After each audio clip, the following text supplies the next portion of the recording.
Hello everyone, welcome to Shri boutique. ಇವತ್ತು ನಾನು ನಿಮಗೆ ವಿ ನೆಕ್ ಪ್ಯಾಟರ್ನ್ ಬ್ಲೌಸ್ನ ತೋರಿಸ್ತಾ ಇದ್ದೀನಿ.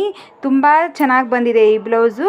ಈ ಥರ ಸಿಂಪಲ್ಲಾಗಿ V neck invisible thread piping ಕೊಟ್ಟಿದ್ದೀವಿ. ಇದಕ್ಕೆಲ್ಲ ಕಾಣಿಸ್ತಾ ಇದೆ ಅಂದ್ಕೊತೀನಿ. ಅದಕ್ಕೆ ಈ ಥರ ಮೇಲ್ಗಡೆ ಬೌ ಶೇಪಲ್ಲಿ ಡಿಸೈನ್ ಮಾಡಿದ್ದೀವಿ. ಬಾರ್ಡರ್ನ ಇಲ್ಲಿ ಮಿಡಲಲ್ಲಿ ಬಾರ್ಡ್ರದ್ದು ಒಂದು ಚಿಕ್ಕದಾಗಿ ಇಲ್ಲಿ ಇದು ಮಾಡಿದ್ದೀವಿ, ಕಟ್ಟಿದ್ದೀವಿ. ಈ ಡಿಸೈನು ನೋಡೋಕ್ಕೆ ತುಂಬ ಸಿಂಪಲ್ ಆಗಿದ್ದರೂ ಹಾಕೊಂಡಾಗ ತುಂಬ ಬ್ಯೂಟಿಫುಲ್ಲಾಗಿ ಕಾಣಿಸ್ತಾ ಇತ್ತು.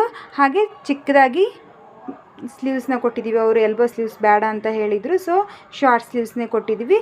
ಫ್ರಂಟ್ ಬಂದು ಈ ಥರ ಸ್ವೀಟ್ ಹಾರ್ಟ್ ನೆಕ್ ಕೊಟ್ಟಿದ್ದೀವಿ. ಕಾಣಿಸ್ತಾ ಇದೆಯಲ್ಲ, ಈ ಥರ ಸ್ಟ್ರೇಟ್ ಬಂದು ಈ ಥರ ಸ್ವೀಟ್ ಹಾರ್ಟ್ ನೆಕ್ ಕೊಟ್ಟಿದ್ದೀವಿ ಫ್ರಂಟ್ ಸೈಡ್. ನಿಮಗೆಲ್ಲ ಈ ವಿಡಿಯೋ ಹೇಗೆ ಅನ್ನಿಸ್ತು ಅಂತ ಕಾಮೆಂಟ್ ಮಾಡಿ. ಹಾಗೆ ಯಾರಿಗೆಲ್ಲ ನನ್ನ ಬ್ಲೌಸ್ ಡಿಸೈನ್ಸು ವಿಡಿಯೋಸು ಇಷ್ಟ ಆದರೆ ಲೈಕ್ ಮಾಡಿ. ಹಾಗೆ ಹೊಸದಾಗಿ ಯಾರಾದರೂ ನನ್ನ ವೀಡಿಯೋಸ್ನ ನೋಡ್ತಾ ಇದ್ದರೆ ಪ್ಲೀಸ್ ಸಬ್ಸ್ಕ್ರೈಬ್ ಮಾಡ್ಕೊಳ್ಳಿ. Thank you.